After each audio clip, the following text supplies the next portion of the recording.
नमस्कार, आत्मा चैनल देख रहे तमाम दर्शकों का बहुत बहुत स्वागत है। हाजिर है आपके अपने कार्यक्रम तो हड्डी सेहत जान है ता जहान लेके। इस टाइम हम मौजूद हैं लुधियाना के मोहनदाई ओसवाल हॉस्पिटल में, जिसे हम कैंसर के नाम से जानते हैं। इस कैंसर हॉस्पिटल में हर एक तरह की बीमारी का इलाज होता है, चाहे वो किडनी संबंधित क्यों ना हो, चाहे वो हार्ट संबंधित क्यों ना हो, चाहे वो कैंसर जैसी घातक बीमारियों से जुड़ा हुआ कोई मसला क्यों ना हो।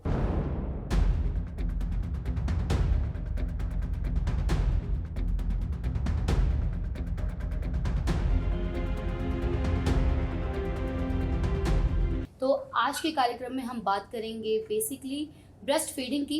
मॉडर्न जमाना आ चुका है और जो आजकल की महिलाएं हैं वो ब्रेस्ट फीडिंग से बहुत ज़्यादा गुरेज करती हैं। वो ये नहीं जानती कि ब्रेस्ट फीडिंग ना कराने से, बच्चों को दूध ना पिलाने से किस किस तरह की बीमारी, किस किस तरह की तकलीफें उन्हें आ सकती हैं। देखो, ब्रेस्ट फीडिंग वीक जो है वर्ल्ड वाइड इंटरनेशनली सेलिब्रेट किया जाता है अगस्त का फर्स्ट वीक, यानी कि 1 to 7 अगस्त। लेकिन जो ब्रेस्ट फीडिंग नेचर ने प्रोवाइड करी हुई है, जो नेचुरल चीज़ है, उसके ऊपर कुछ नहीं हो सकता। और जो वो न्यूट्रिशन प्रोवाइड करती है उसका कंपैरिजन कुछ और नहीं कर सकता। कि जो ब्रेस्ट फीड के अंदर इम्यूनोग्लोबुलिन्स होते हैं, उसमें एंजाइम्स होते हैं, उसमें मैक्रोफेजेस और ऐसे ऐसे सेल्स होते हैं जो कि इन्फेक्शन से बच्चे का बहुत ज़्यादा ध्यान रखते हैं। देखो, ब्रेस्ट फीडिंग वैसे बेबी के लिए तो बहुत ही अल्ट्रा इम्पॉर्टेंट है। बेबी को तो ब्रेस्ट फीड मिलनी ही चाहिए, लेकिन जैसे इन्होंने कहा कि लेडीज़ में भी उसके कारण प्रॉब्लम हो जाती है अगर विमेन नहीं ब्रेस्ट फीड कराएंगी अपनी बेबीज़ को। तो आइए, डॉक्टर मेरे साथ मनकिरण है, उनका पहले स्वागत करते हैं, उनसे ही तमाम जानकारी होगी। बहुत बहुत स्वागत है मनकिरण। कैसे हैं? ऑल गुड जी, बहुत बढ़िया जी मनकिरण, सबसे पहले तो मैंने सुना है कि आप लोग ब्रेस्ट फीडिंग वीक सेलिब्रेट करते हैं। ये क्यों ज़रूरी है और है क्या इस वीक में, क्या कुछ स्पेशल आप लोगों को दे रहे हैं?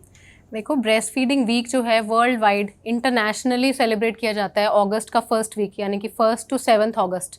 तो ये सारे वर्ल्ड में जो है सेलिब्रेट होता है ताकि इसकी इम्पोर्टेंस पता लग सके और ब्रेस्ट फीडिंग क्यों इतनी स्पेशल है, क्यों ये बहुत ज़रूरी है, इसकी जागरूकता के लिए ये सब मोटिवेट करने के लिए ये सब इनिशिएटिव लिए जाते हैं by different organisation including our hospital. तो जैसे कि ठीक है, वीक सेलिब्रेट किया जाता है, लोगों को अवेयर भी किया जाता है, लेकिन मॉडर्न जमाना आ चुका है और कहीं ना कहीं मदर्स बहुत ज़्यादा गुरेज करती हैं ब्रेस्ट फीडिंग को लेकर। उनको क्या कहना चाहिए? मैं बिल्कुल सहमत हूँ आपकी बात से कि आजकल बहुत ही ऑप्शंस आ गए हैं अवेलेबल मार्केट में भी और वैसे भी। लेकिन जो ब्रेस्ट फीडिंग नेचर ने प्रोवाइड करी हुई है, जो नेचुरल चीज़ है, उसके ऊपर कुछ नहीं हो सकता। तो जो नेचुरल चीज़ है ब्रेस्ट फीडिंग, एक नेचुरली ही मदर को आती है और उसमें जो पावर है, उसकी जो इम्यूनिटी ताकत है इन्फेक्शन से फाइट करने की, और जो वो न्यूट्रिशन प्रोवाइड करती है, उसका कंपैरिजन कुछ और नहीं कर सकता। जी अच्छा, ब्रेस्ट फीडिंग ना कराने से पहले लेडीज़ को किस किस तरह की दिक्कतें आ जाती हैं? देखो, ब्रेस्ट फीडिंग वैसे बेबी के लिए तो बहुत ही अल्ट्रा इम्पॉर्टेंट है कि बेबी को तो ब्रेस्ट फीड मिलनी ही चाहिए, लेकिन जैसे इन्होंने कहा कि लेडीज़ में भी उसके कारण प्रॉब्लम हो जाती है अगर विमेन नहीं ब्रेस्ट फीड कराएंगी अपनी बेबीज़ को, तो उनमें भी बहुत सारी प्रॉब्लम्स आ जाती हैं। अल्टीमेटली जाके इवन कैंसर तक की स्टेज में भी ये जा सकती हैं। ओवरी का कैंसर होना, सर्विक्स का कैंसर, यूट्रस का कैंसर, ये सब कैंसर्स के भी ज़्यादा चांसेस बढ़ जाते हैं इससे। और अपार्ट फ्रॉम दैट, अगर हम बेनिफिट्स की बात करें तो मदर में अगर वो फीड करा रही हैं तो देखो सेकंड बेबी होने के चांसेस, क्योंकि उनको कॉन्ट्रासेप्शन यूज़ करने की ज़रूरत नहीं पड़ती ड्यूरिंग फीडिंग, वो भी नहीं लेना पड़ता, तो सेकंड बेबी भी अपने आप ऑटोमेटिकली डिले हो जाता है।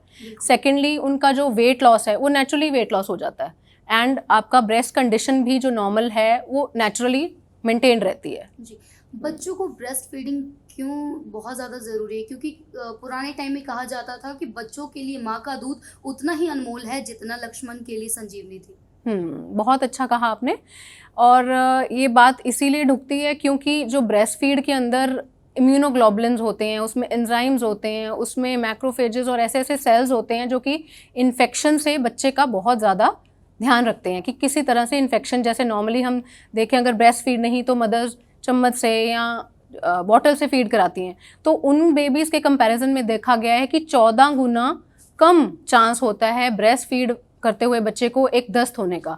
नॉर्मल दस्त कितना कॉमन है आजकल, तो दस्त का जो चांस है बहुत कम हो जाता है। उसके साथ साथ ही जो रेस्पिरेटरी, जैसे कि निमोनिया होना, खांसी जुकाम होना, वायरल इन्फेक्शंस होना, उससे भी बहुत ज़्यादा, जैसे 14 गुना उसका दस्त का चांस है, तो इसका 4 गुना कम चांस एक ब्रेस्ट फीड करता हुआ बच्चे का होता है। अच्छा, इसके साथ साथ ही मैं बताना चाहूँगी कि न्यूट्रिशन की भी बहुत ज़्यादा इंपॉर्टेंस है। तो जो न्यूट्रिशन एक मदर की फीड में होता है वो नॉर्मल मिल्क में आपको न्यूट्रिशन वैसा नहीं मिल पाता। साथ साथ ही उसके साथ साथ अगर हम कहें उसकी डाइजेस्टिबिलिटी बहुत ही इजी टू डाइजेस्ट होता है, हमेशा मदर के पास वो रहता ही है, रेडीमेड होता है ना, कि नेचर ने दिया ही हुआ है। बच्चे ने दूध मांगा और साथ के साथ उसको दूध मिल गया। दूसरा दूध आपको बनाना पड़ेगा, गर्म करना पड़ेगा, बोतल में डालना पड़ेगा, फिर देना पड़ेगा। तो ये ready to eat, ready to take होता है। अच्छा, कई बार ये होता है कि एज ग्रुप निर्धारित की जाती है कि इससे इस उम्र तक के बच्चों को देना ही है माँ का दूध। तो पहले 6 महीने हम कहते हैं वो तो ब्रेस्ट फीड कंपल्सरी है, लेना ही है, एक्सक्लूसिवली ब्रेस्ट फीड, मतलब कि और कुछ ऊपर से इवन पानी तक की जो देने की ज़रूरत नहीं पड़ती है। तो पहले 6 महीने कुछ भी नहीं देना माँ के दूध के अलावा। उसके बाद में हम नॉर्मली कहते हैं कि 2 साल तक हम माँ की फीड को कंटिन्यू कर सकते हैं, वो अच्छा रहता है। अच्छा, मिथ बहुत ज्यादा बने हुए हैं। मॉडर्न माएँ जो हैं वो कहती हैं फिगर खराब होता है, कई तरह की और बातें निकल कर सामने आती हैं। क्या कहना चाहेंगी उन माताओं को, उन बहनों को? देखो, जहाँ जैसे इन्होंने कहा कि उनको फिगर की प्रॉब्लम होती है कि हमारी फिगर ना खराब हो जाए, ऐसी कोई बात नहीं होती है। अगर जैसे कई बार उनको लगता है कि हमारा साइज, छाती का साइज बढ़ गया है या फिर अनइक्वल हो गया है, एक बड़ा एक छोटा लगता है, ऐसी संभावना हो सकती है, लेकिन वो सिर्फ उतने समय के लिए होती है जितना टाइम वो फीड करा रही होती है। एक बार जब फीडिंग छूट जाती है उसके बाद अपने आप नॉर्मल साइज और नॉर्मल जो होता है बॉडी का जो है नॉर्मल रहता है, उसके बाद में सब नॉर्मल हो जाता है। अच्छा, ब्रेस्ट फीडिंग कितना कारगर साबित है ब्रेस्ट कैंसर्स वगैरह जैसी बीमारियों के लिए? वो जैसे मैंने पहले भी कहा, तो breast cancer, uterus cancer, ovarian cancers, इन सब का जो है बहुत अच्छा प्रोटेक्शन देता है अगर कोई मदर अपने बेबी को ब्रेस्ट फीड कराए तो। जी, गठिया एक आम सुना था हमने कि अगर ब्रेस्ट फीडिंग नहीं करवाते बहुत सारी इन्फेक्शंस हैं, बहुत सारे डिजीजेज हैं। जैसे आपने कहा गठिया, तो एक ये भी इम्यूनोलॉजिकल रिमेटोलॉजिकल प्रॉब्लम है। तो ऐसी बहुत सारी प्रॉब्लम्स जो हैं उनसे बचा जा सकता है अगर ब्रेस्ट फीड हो तो। वो फर्स्ट टाइम जो कहते हैं मदर को ब्रेस्ट फीडिंग करवाने टाइम काफ़ी डिफिकल्टीज फेस करनी पड़ती है, मतलब वो किस किस तरह के फेजेस होते हैं? देखो, शुरू में जब ब्रेस्ट फीड होती है तो बहुत ही कम अमाउंट में आती है, और जैसे पतला, नॉर्मली जैसे फीड की जो कंसिस्टेंसी होती है उससे नॉर्मली गाढ़ा होता है, पीला होता है, उसको क्लोस्ट्रम बोलते हैं हम। तो वो दूध जो है वो एक्चुअली बहुत ही पावरफुल दूध होता है। उसके अंदर नॉर्मल दूध से, नॉर्मल ब्रेस्ट मिल्क से भी बहुत ज़्यादा अधिक अमाउंट में इम्यूनोग्लोबुलिन्स होते हैं जो कि इन्फेक्शन से बचाते हैं, जो बच्चे को न्यूट्रिशन प्रोवाइड कराते हैं, जो बच्चे की शुगर्स मेंटेन करते हैं। तो वो दूध बहुत ही स्पेशल होता है। पहला पीला गाढ़ा दूध, उसको कभी स्किप नहीं करना चाहिए, वो हमेशा देना चाहिए। वर्किंग वीमेन कई बार वो मेंटेन नहीं कर पाते, बच्चों को टाइम पे दूध नहीं पिला पाते हैं और उनको कई बार ओवर कह सकते हैं दूध आता भी है, तो उस फेस में क्या कर सकते हैं? तो वर्किंग वुमेन की जब आपने बात करी है तो मैं आपको स्ट्रेस देना चाहूँगी कि इस बार का, जैसे हर साल ये ब्रेस्ट फीडिंग वीक सेलिब्रेट होता है, तो इस बार का ब्रेस्ट फीडिंग वीक का टॉपिक ही ये है कि वर्किंग वुमेन को ब्रेस्ट फीडिंग काम करे, कि how to make breast feeding work with women, breast feeding women को कैसे वर्क कराया जाए, ये कैसे काम करे ब्रेस्ट फीडिंग की, क्योंकि इतनी सारी प्रॉब्लम्स आ गई हैं आजकल, हर कोई वुमेन भी वर्क कर रही हैं, तो उनके लिए ये कैसे पॉसिबल हो पाएगा। उसके लिए बहुत सारे तरीके होते हैं। जैसे एक तो जैसे मोस्ट कॉमनली ये रहता है कि कल को इसने ड्यूटी पे जाना है तो पहले ही बोतल लगा दी जाती है, तो ऐसा हमें ना करें क्योंकि हमारे पास और बहुत सारे ऑप्शंस होते हैं। तो एक जैसे होता है कि नॉर्मली हम मदर फीड जो है उसको अगर हम निकाल के रखते हैं तो उसको हम रूम टेम्परेचर के, यानी कि सिंपल ऐसे आपने बाहर रखा है रूम एयर में, उसको हम 6 घंटे रख सकते हैं स्टोर करके, एक कवर्ड कंटेनर में, स्टील का ले लो, ग्लास का ले लो, उसमें हम 6 घंटे तक फीड रख सकते हैं।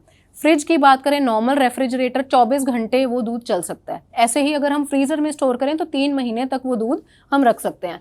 तो अगर आपको पता है कि आप कल को आपने जॉब ज्वाइन करनी है तो आप ये शुरू से ही ये प्रोसेस स्टार्ट कर सकते हैं, ताकि आप साइड बाय साइड अपने बेबी को फीड भी कराते रहें और साइड बाय साइड अपना इतना मिल्क आप स्टोर भी कर सकें। तो एक ऑप्शन आपके पास ये भी रहता है कि आप फीडिंग जो है स्टोर करके रख सकते हो अपने बेबी के लिए। दूसरा, जैसे वो वर्किंग प्लेस पे जाती हैं, वहाँ पे भी ऐसा मैटर्निटी एक्ट इंडिया में बना हुआ है, आप उसके लिए कह सकते हो अपने ऑर्गेनाइजेशन में कि आप बीच में आप एटलीस्ट 4 to 6 जो है आप फीडिंग ब्रेक्स ले सकते हो, ताकि आप अपना मिल्क निकाल के भी स्टोर कर लो, ताकि आप जाके दे पाओ और अगले दिन की भी प्रेपरेशन आपके पास इतनी स्टोरेज हो कि आप घर पे देखे जाओ कि ये फीड मैं करा रही हूँ। और इवन आप अगर साथ में अपना बेबी रखना चाहते हैं तो उसका ऑप्शन भी ऑर्गेनाइजेशंस में होना चाहिए, जैसे क्रैचेस वगैरह हो गए, वहाँ पे प्रॉपर फैसिलिटीज़, ये गवर्नमेंट के लॉज हैं जो कि वो क्रैचेस की फैसिलिटी भी उनको प्रोवाइड करनी चाहिए, ताकि बच्चे वहाँ पे आएँ और बीच में मदर्स एटलीस्ट 4 to 6 बार टाइम्स एक दिन में वो जाके अपनी फीड करा सकती हैं वहाँ पे।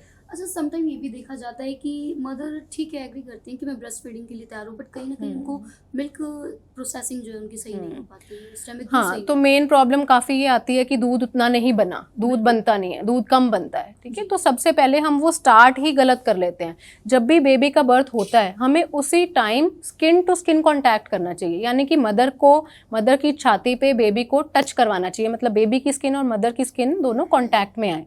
तो वो जब वो कांटेक्ट होता है तो मदर के ऐसे हार्मोन्स रिलीज होते हैं जो कि फीड प्रोड्यूस करवाते हैं। तो वो जब तक वो कांटेक्ट नहीं अच्छे से होगा तो फीडिंग भी नहीं होगी। अब अगर हम बेबी को मदर के पास रखते हैं तो क्या होता है कि बेबी को किसी दादी ने पकड़ा है, किसी नानी ने पकड़ा है, कभी वो कॉट में पड़ा है। जब तक मदर अपने पास अपना बेबी नहीं रखेगी तब तक उसके अच्छे से हार्मोन्स नहीं रिलीज होंगे और वो बेबी को फीड सफिशिएंट अमाउंट में नहीं बन पाएगी। तो एक ये बहुत अच्छी बात होती है कि हम स्किन टू स्किन कॉन्टैक्ट करें। उसके अलावा जैसे हम कह देते हैं कि डाइट में ध्यान दें, उसके साथ साथ हमें फ्लूइड्स का बहुत ज़्यादा ध्यान रखना चाहिए। पानी अधिकतर, जितना ज़्यादा से ज़्यादा पानी पी सकते हैं उतना पानी पीना चाहिए। ये नहीं कि सिर्फ दूध जब तक मम्मी दूध नहीं पिएगी तब तक जी दूध बनेगा नहीं, ऐसा कुछ नहीं होता। दूध जितना वो पीना चाहती हैं उतना पी सकती हैं, लेकिन फ्लूइड्स का ध्यान रखना चाहिए। उसमें बहुत सारा कुछ आ जाता है। कोई ऐसा नहीं है कि कोई ठंडी चीज़ नहीं लेनी, कि नींबू पानी है जी नहीं लेना, ऐसा कुछ नहीं है कि ठंडी चीज़ नहीं, परहेज रखना है। गर्मी में जितना हीट लॉस होता है उतना ही हमें पानी इनटेक करने की भी ज़रूरत पड़ती है, उतने ही फ्लूइड्स चाहिए। तो जितना ज़्यादा पानी पिएंगी उतना ज़्यादा फीड बनेगा। ऐसे ही न्यूट्रिशन का तो ध्यान रखना ही है, क्योंकि extra calories 500 kilo calories extra चाहिए होती हैं लैक्टेशन में। ऐसे ही 15 से 20 ग्राम एक दिन का प्रोटीन एक्स्ट्रा चाहिए होता है। तो अच्छा डाइट लें, अच्छा फ्लूइड लें तो फीडिंग में प्रॉब्लम नहीं आएगी। अच्छा, कोई स्पेसिफिक डाइट वगैरह उन्हें लेना चाहिए मदर्स को जो ब्रेस्ट हाँ, फीडिंग जैसे आपने डाइट में कहा, मैंने बताया आपको जैसे कि एक्स्ट्रा कैलोरीज और प्रोटीन्स चाहिए होती हैं इस टाइम पे। और जैसे नॉन वेज का नॉर्मली लोग कह देते हैं कि नॉन वेज नहीं लेना जी, नॉन वेज नहीं लेना, भारी खाना नहीं खाना है। तो थोड़ा सा हम ये होता है कि ऑयली और स्पाइसी फूड्स का थोड़ा सा परहेज़ रख सकते हैं, क्योंकि उससे थोड़ा गैस्ट्राइटिस होता है प्रेगनेंसी में, जो पहले ही ज़्यादा प्रॉब्लम चल रही होती है। उसके अलावा कोई चीज़ हम कहीं, नॉन वेज का कोई परहेज़ नहीं होता, कोई ऊपरे दालें हो गई उनका कोई परहेज़ नहीं है, ऐसी कोई चीज़ों का परहेज़ नहीं होना चाहिए। सब चीज़ जो है मदर का जो मन है, जो इच्छा है, मदर को सब कुछ लेना चाहिए जी। बच्चे की किस उम्र तक मदर जो है उन्हें कह सकते हैं ब्रेस्ट फीडिंग को करा सकती है, उन्हें दूध आता है नॉर्मली किस एज पे जाके वो स्टॉप हो सकता है? जब भी वो बच्चे को अपना दूध, पहले 6 महीने तो उनको अपना ही देना चाहिए। उसके बाद जब हम खाना पीना शुरू करते हैं 6 मंथ्स पे बेबी का, उसके बाद एटलीस्ट 2 साल तक आप कंटिन्यू कर सकती हैं। और जब बेबी को वो अपना फीड देना बंद करेंगी, धीरे धीरे उनका फीड ऑटोमेटिकली कम हो जाता है। अगर समटाइम ऐसा है कि मदर को फीवर है, टेम्परेचर है, तो उस केस में कैसे मदर ब्रेस्ट फीडिंग करा सकती है? देखो, वैसे तो पहली बात, अगर जब भी कुछ फीवर है मदर को हमेशा डॉक्टर को कंसल्ट करना चाहिए और फीवर का हम कॉज देखेंगे क्यों फीवर आ रहा है, ठीक है। बाकी अगर हम फीडिंग की बात कहें कि नॉर्मल वायरल इन्फेक्शन हो गया, नॉर्मल खांसी जुकाम हो गया, या नॉर्मल इन्फेक्शन हो गई है, या फीवर अगर आम कारणों से आ रहा है, तो किसी भी ऐसे कारण में दूध देना मना नहीं है, ठीक है। तो आप सिंपल, जैसे खांसी जुकाम हुआ है तो आप सिंपल मास्क डाल के अपने हैंड वॉशिंग के प्रिकॉशंस लेके बेबी को फीड करा सकते हो।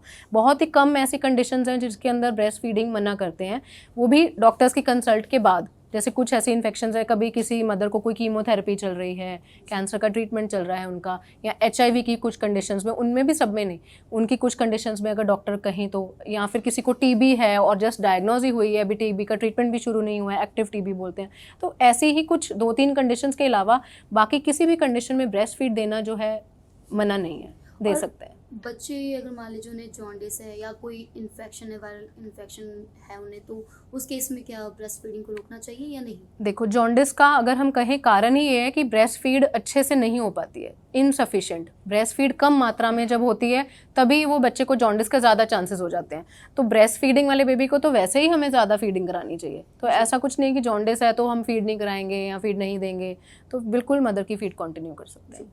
6 एज ग्रुप आपने बोला 6 मंथ के लिए तो बच्चों को बहुत ज़्यादा ज़रूरी है, लेकिन उसके बाद प्रीमेच्योर जब बच्चे हो जाते हैं तो उस केस में किस तरह से आप देखते हैं ब्रेस्ट फीडिंग का रोल?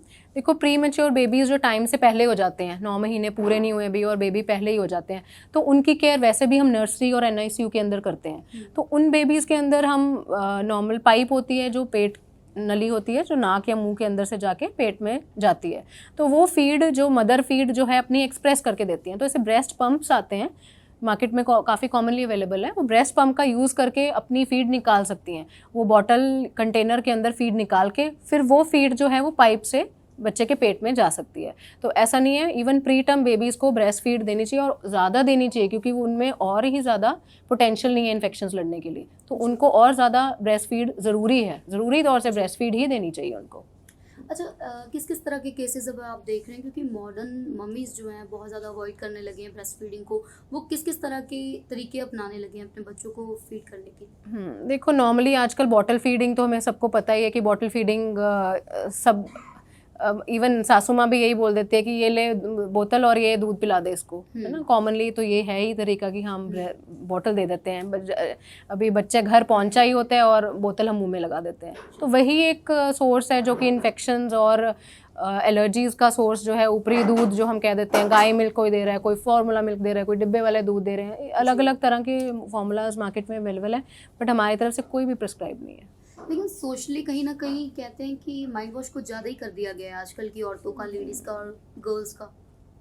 हाँ, मैं बिल्कुल सहमत हूँ आपकी बात से कि जब हम एक दूसरे के कांटेक्ट में आते हैं, कोई किसी की फ्रेंड बोल देती है, किसी की कोई मदर इन लॉ बोल देते हैं, अपने पेरेंट्स बोल देते हैं कि बोतल लगा दो और काम आसान हो जाएगा। लेकिन अगर हम लॉन्ग रन में देखें, बॉटल्स के लिए आपको, बॉटल लगाने के लिए आपको उसकी हाइजीन मेंटेन करनी पड़ती है। बिना बॉयल किए आप बॉटल में दूध नहीं दे सकते हैं। आप निपल कह देते, कई लोग कह देते हैं कि जिस स्टील की बॉटल है उससे कुछ नहीं होगा, लेकिन जो निपल है वो तो प्लास्टिक सिलिकॉन उसी की है ना, तो वो तो इन्फेक्शन का सोर्स ही है। उससे उसको हम इन्फेक्शन जितना मर्जी प्रिकॉशन ले ले, कहीं ना कहीं से इन्फेक्शन हो ही सकता है और हो ही जाता है। तो लॉन्ग रन में जो है इन्फेक्शंस को बचाने के लिए breast feed ready to take और बिना कोई तैयारी के ब्रेस्ट फीड अवेलेबल हो सकती है मदर को, तो वही देनी चाहिए। अच्छा, सामाजिक तौर पे लोग किस तरह से अवेयर कर सकते हैं लेडीज़ को? हाँ, मैं एक चीज़ ये कहना चाहूँगी कि जो हस्बैंड्स हैं उनको बहुत एक्टिवली पार्टिसिपेट करना चाहिए इस चीज़ में, क्योंकि जब एक मदर ब्रेस्ट फीड कर रही होती है तो उसकी बहुत सारी एनर्जी जो है वहीं चैनलाइज होती है। आधी उसकी एनर्जी बेबी की केयर में लगी होती है, आधी उसकी एनर्जी ब्रेस्ट फीडिंग में लगी होती है। तो जब तक हस्बैंड्स और उसकी फैमिलीज सपोर्टिव नहीं है तब तक ये काम बहुत मुश्किल है। तो इसलिए हस्बैंड्स को एक्टिवली पार्टिसिपेट करना चाहिए अपनी बेबी केयर के। बेसिक बेबी केयर कैसे करनी है, बेबी को कैसे हैंडल करना है। इवन उस टाइम पे मदर के इमोशंस भी ऐसे इम्बैलेंस इमोशंस चल रहे होते हैं, हम बेबी ब्लूज कहते हैं, मूड स्विंग्स कहते हैं उनको, है ना। तो बेबी ब्लूज को भी किस तरह हैंडल करना है, मदर को कैसे पैसिफाई करना है, मदर को कैसे कॉन्फिडेंस दिलाना है कि हम आपके साथ हैं, आपको कोई दिक्कत है हम आपके साथ हैं।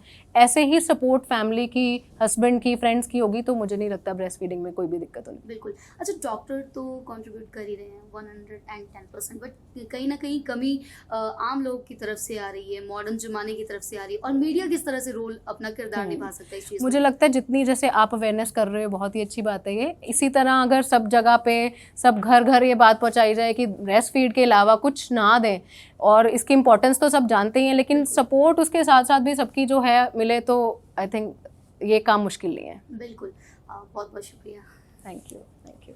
सो मोहन दाई ओसवाल हॉस्पिटल के बारे में आप सभी जानते हैं, कैंसर हॉस्पिटल हमेशा ही अलग अलग बीमारियों में आगे बढ़ चढ़कर हिस्सा लेता है और पेशेंट को न सिर्फ आश्वासन दिलवाता है बल्कि बहुत अच्छी तकनीक के साथ हर एक बीमारी का इलाज भी देता है। और सटीक उपाय एक ब्रेस्ट फीडिंग को लेकर आज मैडम ने भी बताया है, और मैं आपको जैसे पहले भी बता चुकी हूँ कि बच्चों के लिए माँ का दूध उतना ही ज़रूरी है जितना लक्ष्मण के लिए संजीवनी बूटी ज़रूरी थी। सो आपका क्या कुछ कहना है कमेंट सेक्शन में लिख के भेजते रहें, और इसी तरह देखते रहें आपका अपना कार्यक्रम तो हड्डी सेहत जान है तो जहान। धन्यवाद।